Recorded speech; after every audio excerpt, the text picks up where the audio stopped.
gran académico, un académico muy serio y también mejor persona. Y bueno, y ya para qué decir don Leopoldo Gamarra, ¿no? Que lo conocí hace ya bastantes años siendo profesor intercampus, que vino por Córdoba y dejó un gran pozo en Córdoba y es un profesor peruano de primera línea dentro del laboralismo en Perú y tiene muchísimos amigos en toda España, ¿no?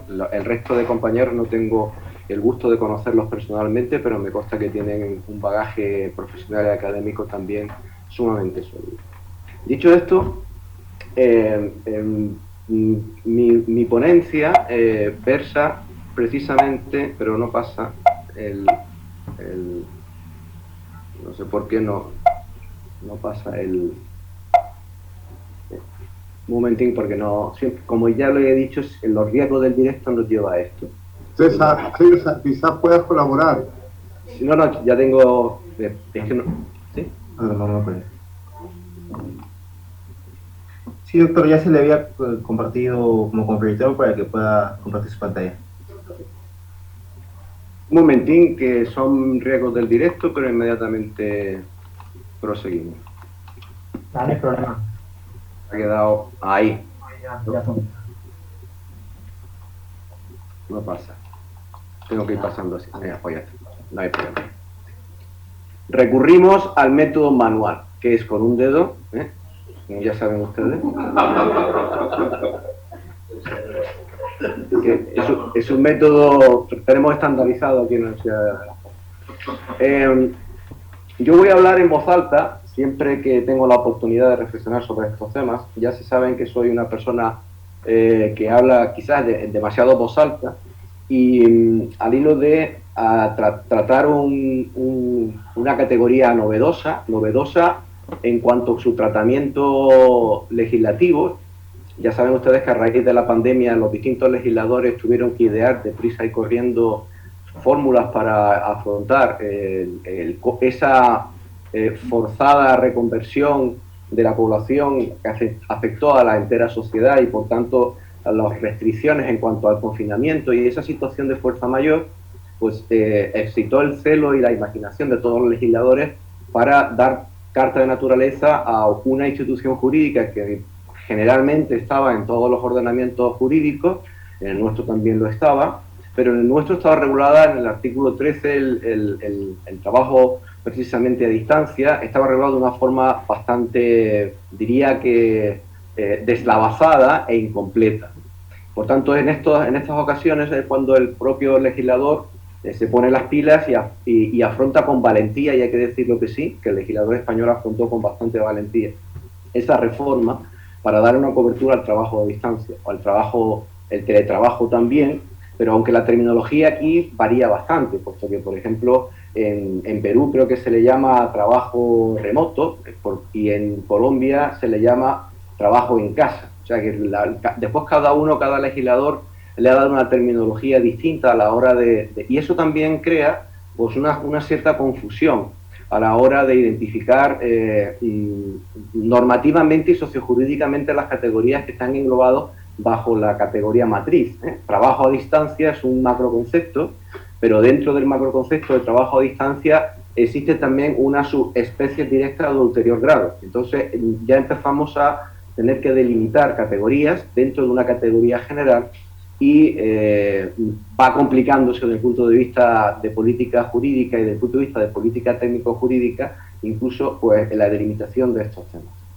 El trabajo a distancia ha nacido, desde mi punto de vista, con forceps. Nació con forceps, nació de una forma abrupta. Había que darle una salida al hecho de que la sociedad se quedaba parada, pero había que también que precisamente equilibrar un trinomio bastante complejo, que es economía, trabajo y salud. Los distintos legisladores y los distintos presidentes de todo el mundo le han dado a este trinomio, dentro del cómo afrontar el problema del COVID, pues, ¿qué es lo que prima más? Si la economía prima más precisamente el trabajo o prima más la salud, ¿no? Algunos presidentes, que menos mal que ya no están, aunque siguen estando dando bastante morcilla, por cierto, pues le dieron absoluta prevalencia a lo que es toda la vertiente económica, ¿no? Otros ejecutivos, pues parece que le dieron, como de mi punto de vista debe ser, lo más importante creo que es la salud en esta cuestión, ¿no?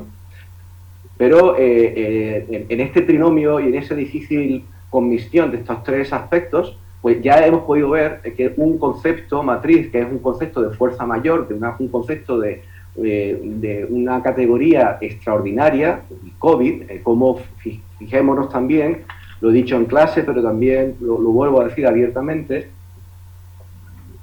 como el COVID nos ha dado una grandísima lección de humildad al género humano, ¿no? Como precisamente un virus pequeñito es capaz de tumbar y de poner en jaque a toda la población. Es más, incluso por un momento dado parece que la naturaleza le daba el agradecimiento al COVID, puesto que parece que volvía un cierto orden a un ser como el ser humano, que desde luego tiene una gran deuda pendiente con la naturaleza, y la prueba de ello es que o nos naturalizamos y hacemos las cosas con un poco más de lógica, o si no, la naturaleza se va a mosquear de una vez por todas y nos quitará como especie. Bien, esperando que eso no sea así, aunque hemos tenido algunos presidentes que de luego han hecho todo lo posible para que la naturaleza siguiese mosqueándose al respecto, lo cierto es que al hilo de esta fuerza mayor, pues hemos visto distintas vertientes. Hemos visto, por una parte, de que el COVID ha dejado una huella indeleble y ha modificado profundamente las dinámicas laborales ordinarias, ha modificado profundamente incluso los esquemas axiológicos, los esquemas valorativos de la propia población. Desde el punto de vista técnico, hemos visto también, por lo menos en nuestro ordenamiento, cómo ha habido un tratamiento aluvional de todo lo que es la normativa que se ha ido elaborando alrededor del COVID, no solamente la normativa laboral, sino toda la normativa para ir cubriendo las circunstancias de excepcional gravedad que llevó a cabo precisamente a la promulgación de ese estado de alarma, ¿no? Incluso coleando, si ese estado de alarma, de excepción, etcétera, etcétera. Desde un punto de vista incluso político, pues hemos visto también pues, cómo la clase política no ha estado a la altura de las circunstancias, ni mucho menos, cómo la clase política ha creado, por lo menos en España, más problemas de los que ya existían, cómo la clase política se arrimaba para sí mismo, cómo habían voces vociferantes y cómo incluso se casaban también con ellos mismos a la hora de afrontar el COVID, ¿no? Es decir, que también hemos tenido pues, una clase política que iba más pensando en su ombligo que realmente en darle una respuesta solvente y rápida a este asunto. Le doy además la bienvenida a mi amigo Avilés, que también lo estoy viendo lleno de libros. Ten cuidado que como se te caen encima vas a tener un accidente laboral que no vas a salir de ahí, Pues nada, el otro compañero es catedrático de Granada y además también. Y por otra parte también, el COVID nos ha enseñado ya desde el punto de vista de técnico jurídico, no solamente que el legislador ha legislado desde ese punto de vista aluvional, sino que ha utilizado, cuando tenemos los graves problemas de cómo interpretar, claro, se legisla a golpe de Real Decreto Ley. En España estamos ya sufriendo hace ya bastantes años esa forma de legislar que es anacrónica y estamos teniendo leyes malas. Y estas leyes malas, pues precisamente, ¿qué es lo que llevan? Pues llevan al legislador precisamente a tener que sobreponerse en ocasiones a la propia técnica deficiente legislativa y recurrir precisamente a las categorías generales.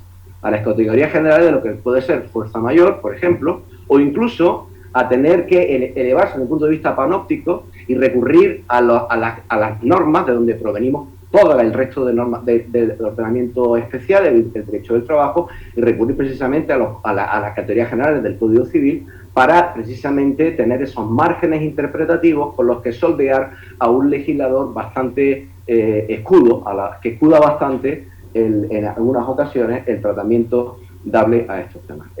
Yo he hecho en este esquema general, es lo que voy a abordar aquí aproximadamente, y como ustedes pueden ver, hay una tetralogía, hay un trinomio que es el trinomio compuesto por trabajo a distancia, teletrabajo y el trabajo a domicilio, que son, digamos, tres hermanos que nacen, digamos, de una misma germen común, y dividido por un denominador que es el código. Y el código precisamente he puesto como una especie de cubo, pero que el cubo podría ser el cubo de Kubrick. puesto que todavía estamos dándole vuelta a la cabeza sobre a dónde nos va a llevar la regulación del trabajo a distancia. Está claro que el trabajo a distancia ha llegado para quedarse, ¿eh? Estamos claros que el trabajo a distancia ha llegado para quedarse. Pero claro, ha llegado para quedarse por un problema, que es, como ya he dicho, el trabajo a distancia nació desde el punto de vista, bien intencionadamente en nuestro ordenamiento jurídico, hay que decirlo que sí, bien intencionadamente, pero claro, cuando una norma sale, da a luz, o su nacimiento es mediante forceps, nace mediante forceps, hay que ver también si el hecho de que se quede entre nosotros el trabajo a distancia, hay que vigilarlo muy de cerca, porque si no se manejan bien el conjunto de piezas que están alrededor del trabajo a distancia, no entran las categorías matriciales, pues mucho me temo que a lo mejor los riesgos que son precisamente abultados desde mi punto de vista de esa regulación que en algunos aspectos ha dejado muchos puntos en el aire, pues mucho me temo que tengamos una regulación que vuelve en contra, un efecto boomerang, de lo bien intencionado que podría en un principio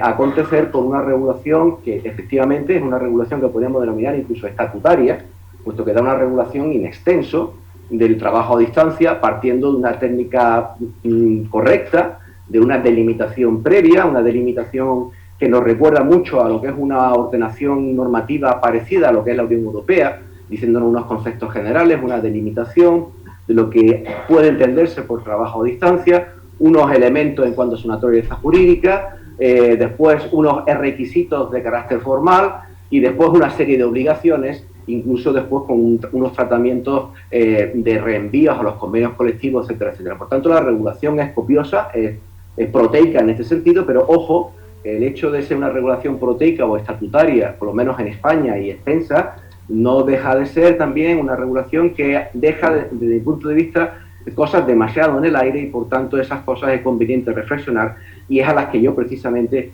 más me voy a dedicar hoy. El problema, yo voy a tratar la charla, para no extenderme mucho, más o menos en tres grandes líneas. Por una parte quiero contextualizar el nacimiento del trabajo a distancia. En un segundo lugar, analizaré también precisamente cuál es la terminología y las categorías que están alrededor del trabajo a distancia. No voy a entrar en el régimen jurídico del teletrabajo, puesto que es materia de mi próximo compañero, para no pisarnos las intervenciones, y después entraré precisamente en el régimen, en el marco jurídico del trabajo a distancia, para allá dentro de ese marco jurídico extraer de ese marco jurídico donde, desde mi modesto punto de vista, entiendo que están las asignaturas pendientes del trabajo a distancia. Asignaturas pendientes que en caso de no abordar de una manera correcta, podemos correr el riesgo de que una institución que nace bien intencionadamente, y dicho sea de paso, que además tiene todos mis parabienes en cuanto al esfuerzo que en materia laboral está llevando a cabo la ministra de Trabajo e incluso algunos de los compañeros profesores de Derecho del Trabajo que están ayudándole en su departamento ministerial, pero que hay algunas cosas también, pienso, que hay que amarrar bien, so pena que la institución se vuelva en contra de la misma institución. Miren, cuando las instituciones nacen, los primeros pasos son muy importantes. El principio, como decían los pitagóricos, es la mitad del todo. Y por tanto, si esos principios, si esos cimientos no están bien asentados, hay que tener cuidado porque entonces la institución empieza a tener ciertas debilidades y el edificio que gira alrededor de la institución pues puede llegar un momento que empiece a hacer unos movimientos un tanto extraños. Por tanto, es bueno que esa institución refuerce de esos pilares que desde mi punto de vista, algunos de ellos están un tanto deslavazados, para que precisamente podamos avanzar en una categoría jurídica que acaba de nacer hace bien poco. El trabajo a distancia te contextualiza, y yo soy un poco crítico en esta vertiente, porque a pesar de estar de trabajar en los temas de digitalización del trabajo en dos grupos de investigación y estar incluso en un grupo sobre desconexión digital, Es paradójico porque la mayor parte de mis compañeros, de los grupos de investigación donde yo he participado, la mayoría parte de mis compañeros son adalides de la digitalidad, adalides de la tecnología, etcétera, etcétera. Y yo, pues parece que soy la excepción. Yo soy, digamos, no quizás con tanto por razones de edad, que evidentemente lo hay, ya estoy cerca de la sexta planta y por tanto esa perspectiva me hace que, bueno, la cultura tecnodigital lo vea con una cierta distancia. Pero yo es que, sinceramente, veo con bastante cautela todas estas medidas por calzador que se nos están metiendo, en la medida en que hay que tener cuidado, porque esta cercanidad tecnológica tiene también sus elementos no velados del todo, no velados del todo. Estamos ante una sociedad, como dicen los sociólogos, denominada el aceleracionismo. Hay una licuefacción, una dilución de los códigos de espacio y tiempo. Es un marco precisamente internacionalizado, es un marco hiperglobal, es un marco en donde la sociedad es fluida, es líquida, en las palabras de Naumann, y también una sociedad a coste marginal cero. Y esto hace precisamente que esta dilución de las dimensiones de espacio y tiempo, el trabajo a distancia se ve como bueno, pues parece que está muy bien, porque es cómodo, lo tenemos a primera mano, trabajamos con él, pero cuidado, porque también el trabajo a distancia puede hacer que no compartimentecemos bien los tiempos de trabajo y los tiempos de ocio. Y esa distorsión de ver algo que parece que es muy bonito, muy favorablemente y tal, pues tiene también sus numerosos riesgos, que son a los que quiero poner en cuarentena a la hora de analizar acríticamente los beneficios y las ventajas del trabajo a distancia. Miren, en España hay, según datos del informe HotSuite, en España hay 48 millones de usuarios que utilizan Internet, de los cuales muchos de ellos reconocen, la mayor parte de ellos reconocen que 6 horas al día están navegando por Internet y que 2 horas al día se dedican a poner al día lo que es sus fotos, sus cosas de Facebook, sus perfiles dentro de lo que es la tecnología digital. Y aparte de eso tenemos unas categorías ex novo, se habla de trabajador nomádico, de trabajador periférico, de trabajador irregular, se habla de cibertariado, se habla también de un nuevo feudalismo digital, y mi pregunta es, ¿y no estamos quizás encubriendo detrás de todo esto pues una nueva forma de esclavitud descubierta? No deja de ser curioso que el derecho del trabajo, que nació precisamente con el Putting Out System, es decir, mediante el trabajo a domicilio, que fue una manera de romper el monopolio de los gremios, y paradójicamente estamos volviendo otra vez a un Putting Out System, es decir, a un trabajo a domicilio, pero descompartimentalizado, en donde los códigos de espacio y tiempo se diluyen, y en donde a lo mejor incluso los trabajos que se encomiendan son trabajos a proyectos, con lo cual el carácter protector que el derecho del trabajo tradicional al menos confería a los trabajadores tradicionales, pues paradójicamente estamos dando a unos sistemas de autoexplotación laboral, por decirlo de alguna manera.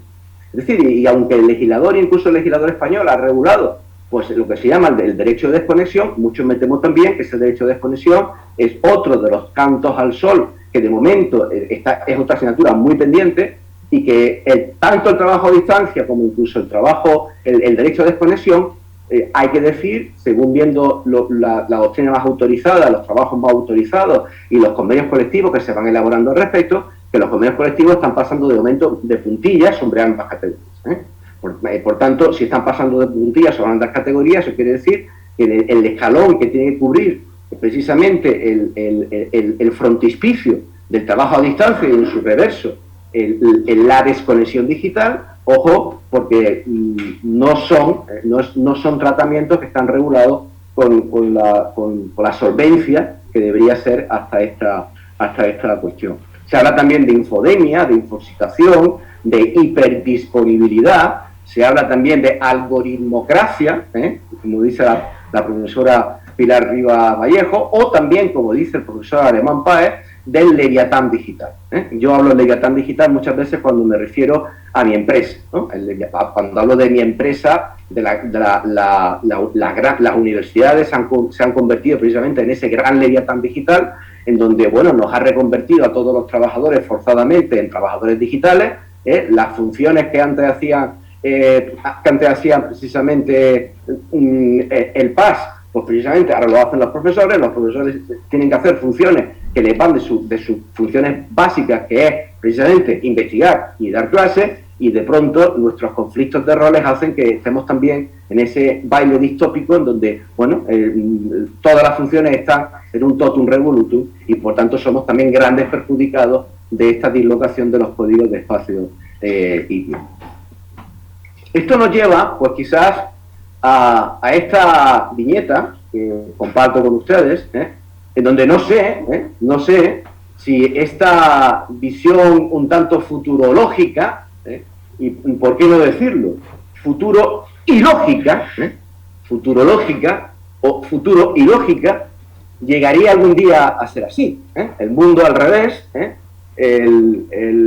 tantas películas de ciencia ficción que nos advierte de por dónde los Terminator, inteligencia artificial, que la hemos visto incluso en clase, y no sabemos incluso si la robótica,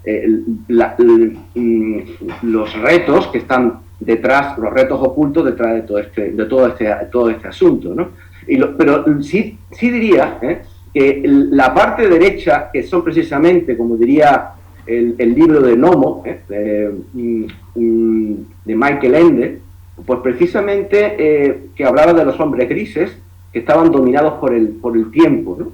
Bueno, esa imagen de las personas que están con el cuello en cerviz, en donde están mirando impulsivamente al móvil, y si no encuentras una llamada, un chute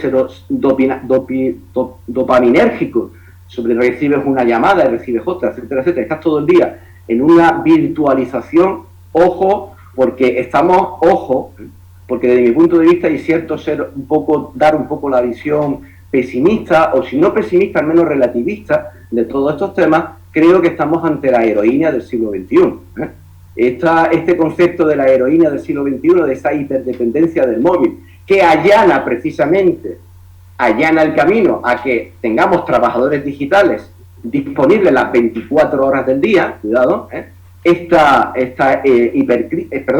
heroína del siglo XXI no es un concepto que acabo de traer aquí, es un concepto que ya los psicólogos están barajando como una cuestión de extrema gravedad. Es más, existen ya psicólogos especializados y que se están forrando, por cierto, en quitar esa hiperdependencia del móvil. Esa hiperdependencia de depender del móvil. Pero piensen una cosa, en la medida en que nosotros somos hiperdependientes del móvil, si las empresas crean precisamente un instrumento de trabajo y de conectividad a través del móvil, pues evidentemente están allanando el camino para precisamente tener pues unos trabajadores disponibles las 24 horas del día, solo porque decimos que el trabajador está en casa, o es un trabajador, como se denomina ya, el trabajador en pijama. Ante estas cuestiones, por lo que pongo un poco la llave, el dedo acusador. Los indicadores en cuanto a la implosión o explosión del trabajo a distancia están claros. Parece que en España, antes de la pandemia, el teletrabajo o el trabajo a distancia era testimonial, era un 4% aproximadamente, y de pronto ya están barajando cifras de un 16,4, se ha multiplicado por 4 el trabajo a distancia. Y ante todo esto nos preguntamos, bien, esto, ¿qué medida es?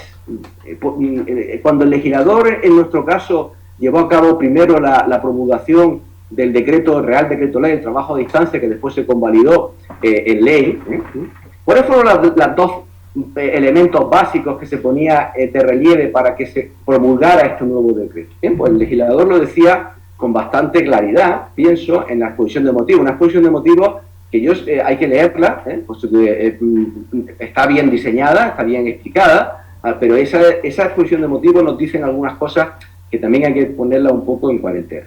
En la exposición de motivos, en cuanto a que el telos de la medida, la teleonomía del trabajo a distancia, dicho en lo que el legislador justifica para poner en marcha precisamente ese trabajo a distancia, nos dice el legislador que la pandemia y las necesarias medidas puestas en marcha para atajarla han alterado de forma abrupta precisamente la evolución económica global, con caídas abruptas también del Producto Interior Bruto.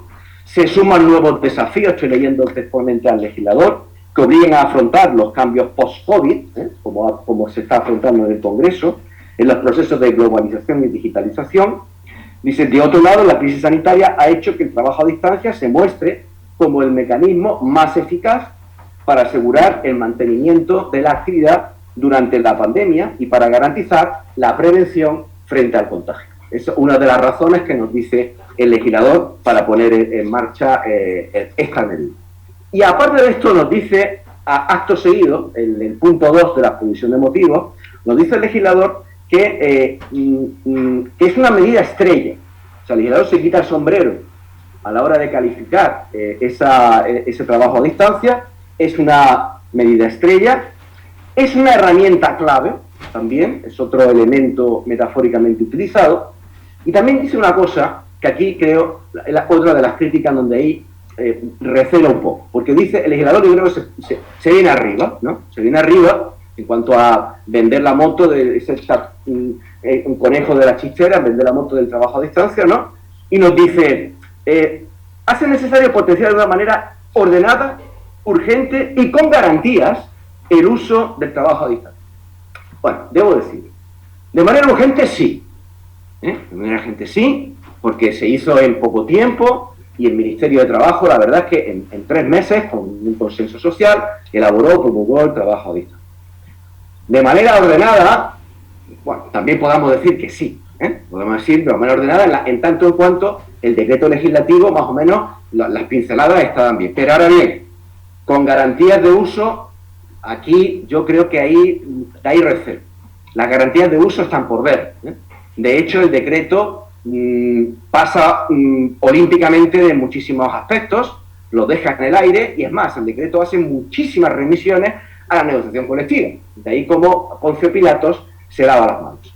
Y yo pienso, como le decía a ustedes, que justamente cuando una institución echa a andar, es cuando hay que asentar todavía más, hay que ser mucho más valientes y no tirar las campanas al vuelo y dejarlo para que la negociación colectiva ponga en marcha estos temas, porque dejar a la negociación colectiva estos reenvíos para que los convenios colectivos completen lo que el legislador pasa un poco de puntillas, es tanto como decir que va a ser al final el empresario o el poder directivo del empresario, o, dicho más claramente, las abdicaciones que los trabajadores hagan en el poder directivo del empresario, lo que al final hagan realmente el centro de cardinalidad de la regulación del trabajo a distancia.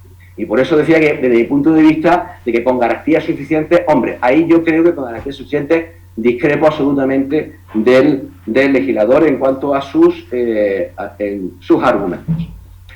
En ese mismo decreto, el legislador hablaba también de una serie de ventajas y de inconvenientes para llevar a cabo precisamente la ordenación jurídica del trabajo a distancia. Esas ventajas las citaba en el punto 3 de la exposición de motivos, y en esa he tenido la paciencia, ya que como estoy aquí en plan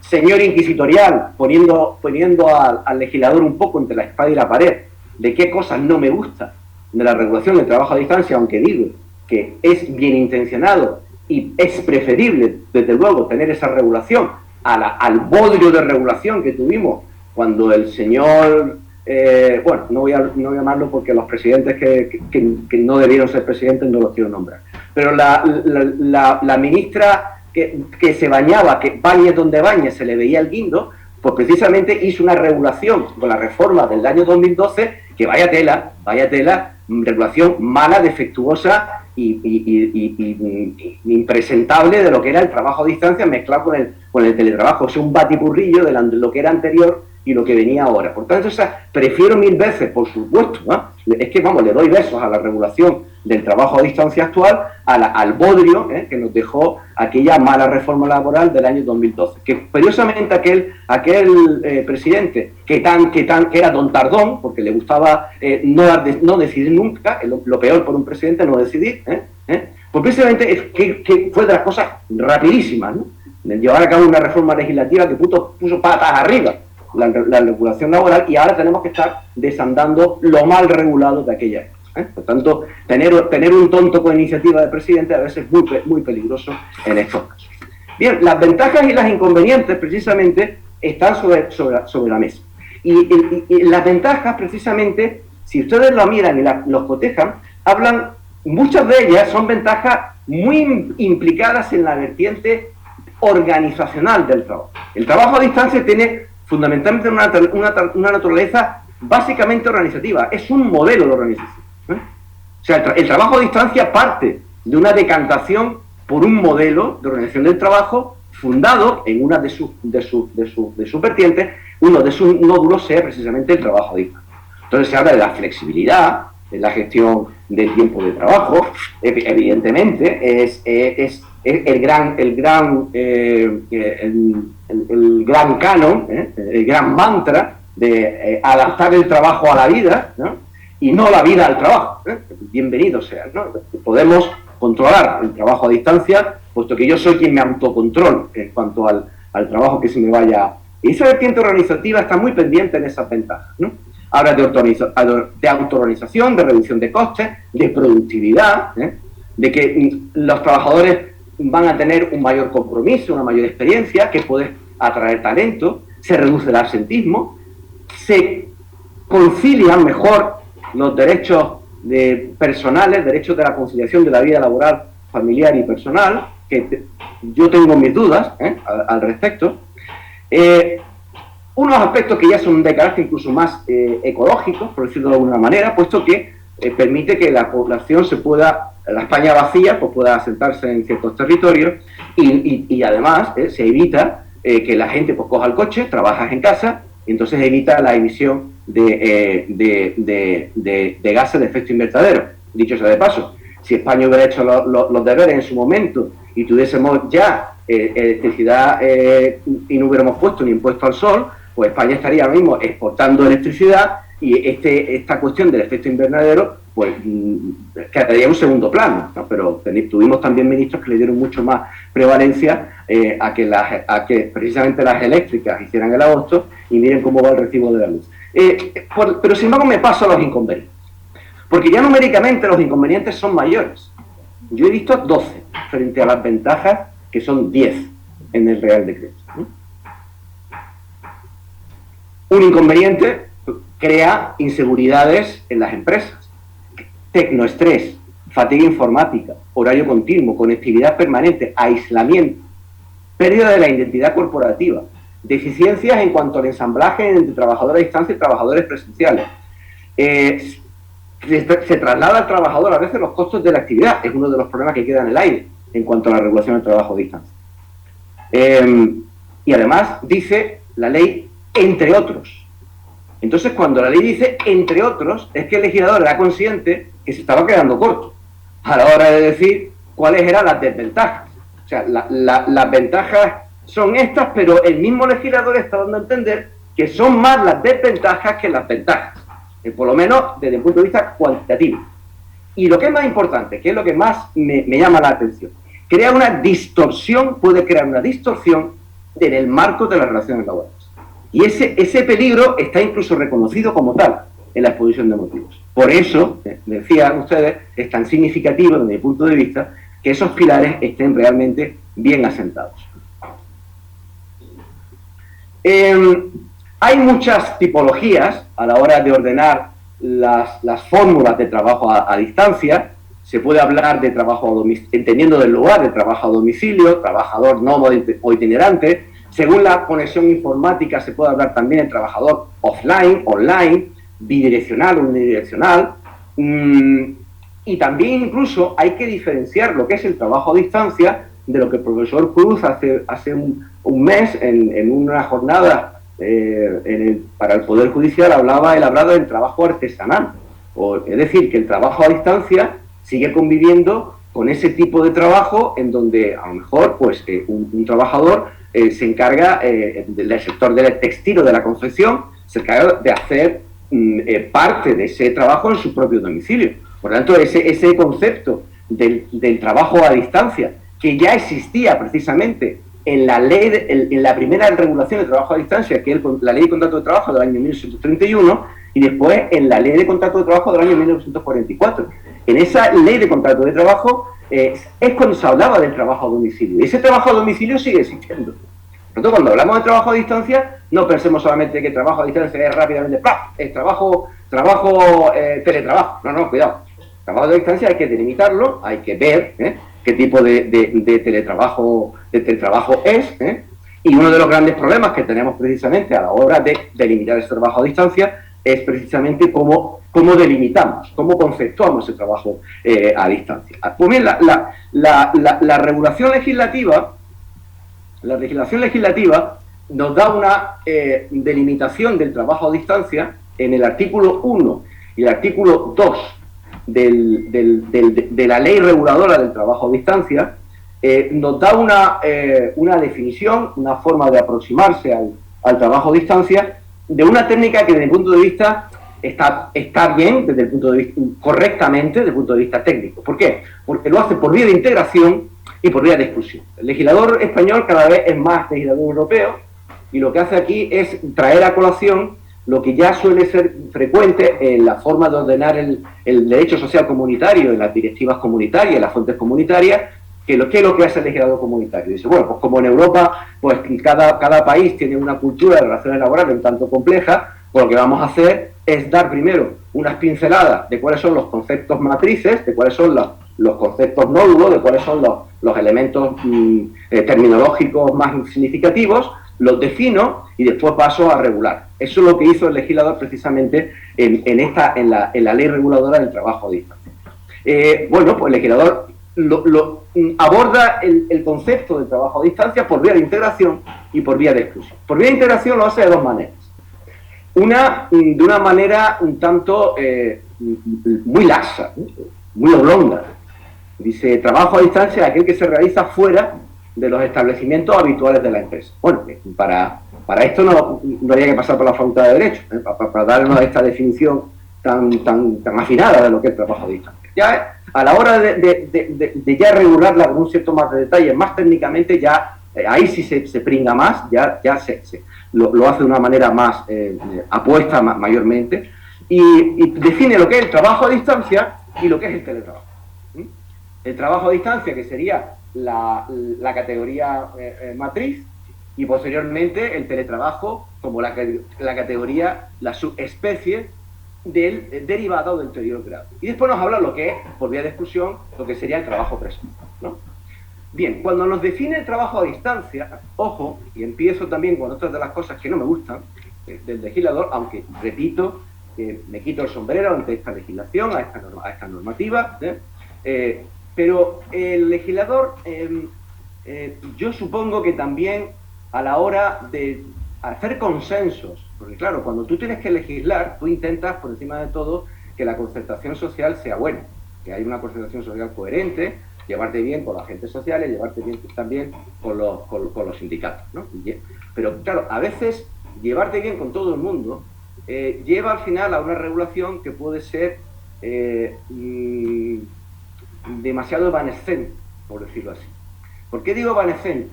Porque el legislador usa mucho los OEs.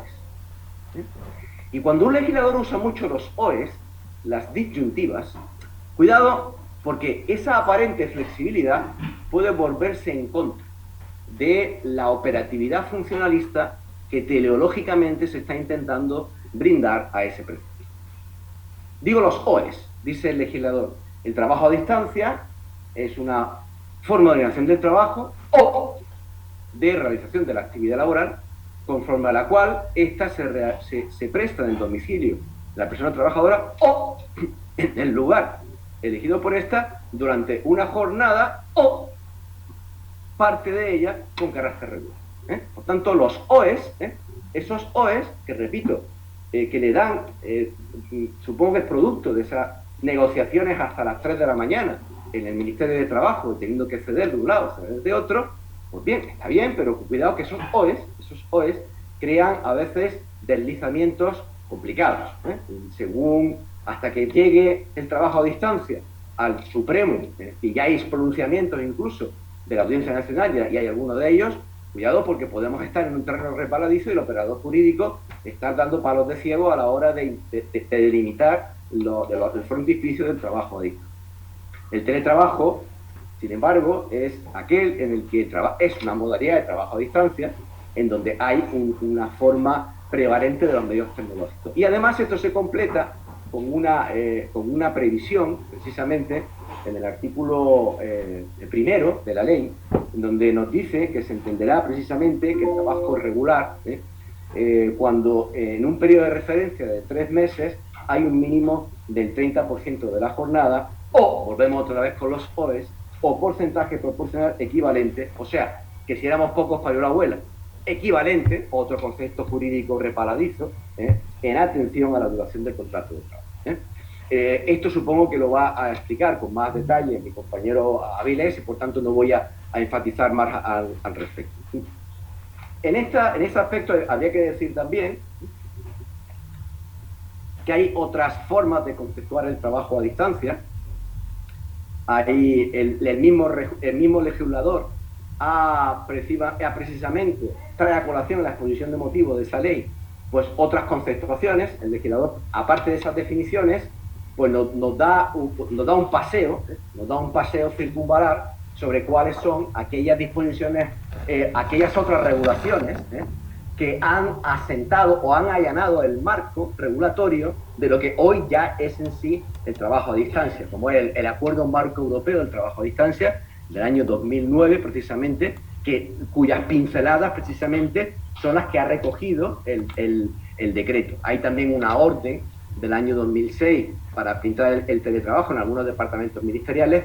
Debo decir también que el propio Real Decreto excluye la regulación del trabajo a distancia a la administración pública y dentro de ella las universidades. Es decir, que nosotros los profesores universitarios hemos sido castigados con el látigo de la indiferencia, puesto que la inmensa mayoría de los profesores universitarios hemos sido travestidos, modificados, en trabajadores a distancia y nadie nos dijo nada al respecto, ¿no? Y para colmo, el rector de rectores, que es para colmo es de Córdoba, se vanagloriaba diciendo en los periódicos de Córdoba: hemos afrontado con éxito la crisis porque gracias al teletrabajo.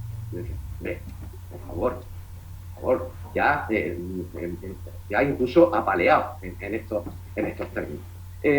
Por tanto, estas formas también de abordaje del teletrabajo, bueno, en algunos aspectos desde mi punto de vista, en lo que concierne al profesor universitario, desde luego, a nosotros no se nos ha consultado nada, nos han transformado de la noche a la mañana, bueno, y como a nosotros no se nos aplica esa normativa, pues tenemos que pelearnos cada uno de nosotros con nuestros respectivos rectores.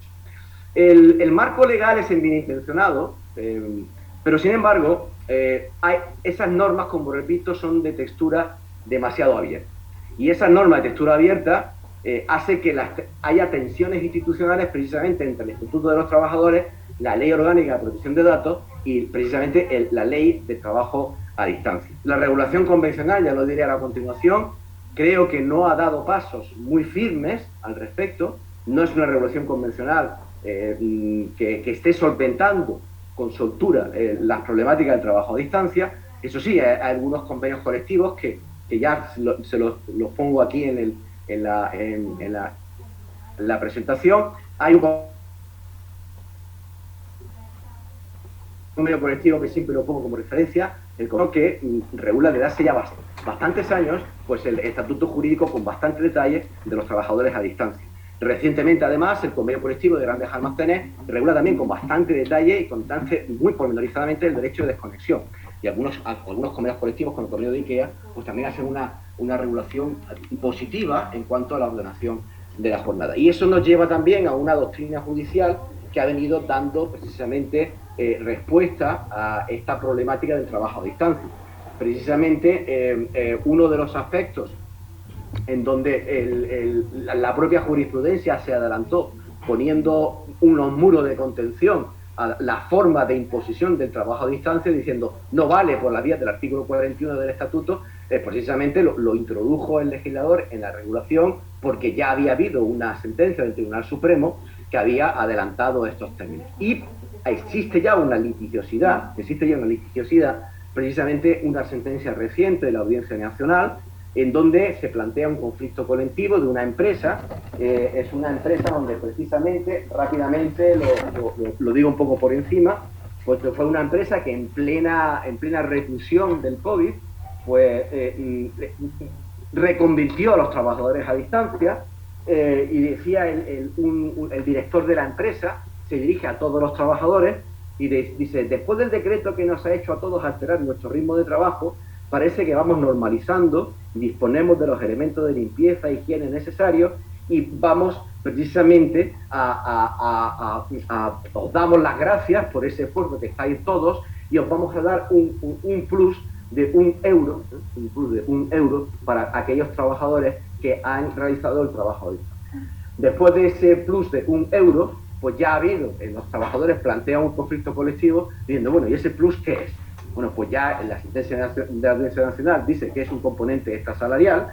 Ese componente dice que debe respetarse porque se fue ofertado a través de un correo electrónico que el propio jefe ofertó al conjunto de la plantilla y que además por lo tanto, ya tenemos algunos elementos adicionales sobre el valor de las fuentes en la ordenación del trabajo a distancia. Repito además que los convenios colectivos, voy a un poco acelerando el ritmo, los convenios colectivos no están, salvo los sectores que están abordando el trabajo a distancia en sectores que tienen un contenido tecnológico ciertamente un poco afianzado, por decirlo así. Lo cierto es que la negociación colectiva muestra un escaso interés de momento por el abordaje del trabajo a distancia. ¿Qué hacen los convenios colectivos? Los convenios colectivos, primero, lo que están haciendo es, primero, transcribir la regulación legal. Y además, transcribirla tal cual, corte y pega. O también remitirse a esa regulación. Otros convenios colectivos lo que hacen es instituir una comisión paritaria y delegan en la comisión paritaria toda la problemática del trabajo a distancia. Es decir, una forma muy hábil de evitar los problemas. Esto, cuando quiere usted evitar un problema, pues crea usted una comisión paritaria. Que mientras la comisión paritaria se pone de acuerdo, se reúne, etcétera, etcétera, pues ya habrá pasado no sé cuánto tiempo y mientras tanto damos la apariencia de democracia industrial. Hay una procrastinación, por regla general, en estos temas, pero también hay que decir ciertamente que hay algunos convenios colectivos que se están llevando aspectos relevantes del trabajo a distancia, conceptualizando lo que es el trabajo a distancia, las formas de implantación del trabajo a distancia, las condiciones de trabajo, los derechos de formación de los trabajadores a distancia, el régimen de equivalencias, porque la ley quiere que los trabajadores a distancia tengan un estatuto jurídico equivalente al resto de los trabajadores y sobre todo, los aspectos preventivos, que es quizás el aspecto que a mí más me llama la atención. Y aquí ya entro en la fase final, de donde yo echo en falta, y hubiera echado en falta, aparte de que el legislador, pienso que tenía que haber sido un poco más valiente a la hora de abordar la regulación del trabajo a distancia, que ha dejado demasiadas deudas irresueltas en el aire, y que esas deudas irresueltas, que reenvía a la negociación colectiva, el silogismo es claro, es decir, si hay deudas irresueltas, si hay muchas remisiones a los convenios colectivos, y si los convenios colectivos no abordan este tema, por conclusión, ¿quién lo va a abordar? Pues el pacto individual entre empresario y trabajador, es decir, el empresario, el poder directivo del empleador. Y teniendo en cuenta que el trabajador rara vez pues va a negociar realmente, en lo que es una negociación en sentido estricto, cuáles son los aspectos del trabajo a distancia. Por tanto, ¿qué es lo que yo he hecho en falta dentro de este asunto? Pues mire, lo que más he hecho en falta del trabajo a distancia es precisamente el problema de la levedad, que es, para mí, en modesto entender, el gran problema, que es la prevención de riesgos y la desconexión, el aislamiento, las condiciones de autoexplotación, las condiciones de automarginación de los trabajadores en la medida en que se pierden sus mecanismos de socialización, pierden además sus vínculos con lo que son la acción sindical en la empresa y sus propios derechos colectivos. Y lo que es más importante, que crean una mejoranza de lo que es la vida familiar, la vida personal y la vida precisamente profesional. Y eso es lo que yo creo que es más peliagudo, porque precisamente la LISOS introdujo, la disposición final primera de la Ley de Trabajo a Distancia modificó la Ley de Infracciones y Sanciones y introdujo precisamente el no formalizar el acuerdo de trabajo a distancia como un supuesto de infracción grave. Pero claro, la infracción grave se pena con 3.500 euros. Y yo creo que esto es un canto al sol. Sí, 3.500 euros, perdón, 7.500 euros en el grado máximo. En el grado grave puede ir precisamente del de 751 a 7.500 euros. Y yo creo que sale gratis, desde mi punto de vista. Y lo que es más importante, porque se hace énfasis en lo que es el puro trabajo a distancia. Pero pregunto yo, ¿y por qué no se modificó precisamente la Ley de Infracciones y Sanciones justo en los aspectos preventivos? Y ahí el legislador también volvió a pasar de puntillas.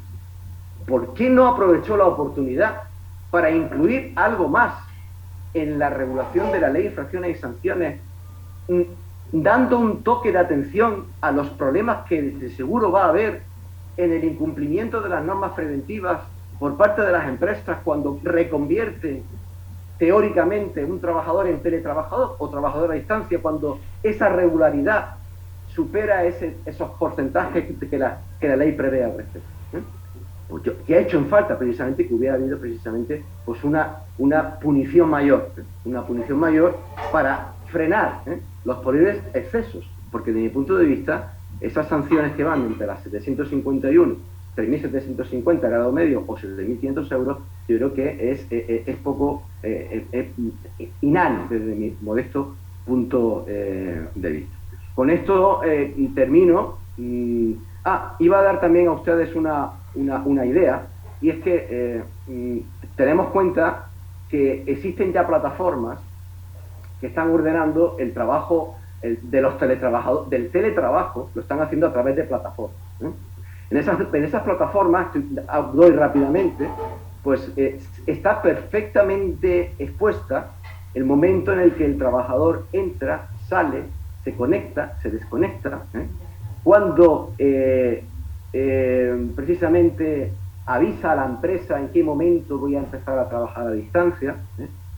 Hay un régimen de controles. Esas plataformas, curiosamente, pues a lo mejor yo no sé si yo sé que esto va a ser duro decirlo aquí, pero no sé si incluso desde el punto de vista de la acción sindical en la empresa sería bueno de que estas plataformas empezaran también a incorporarse con la aquiescencia de las propias plataformas sindicales.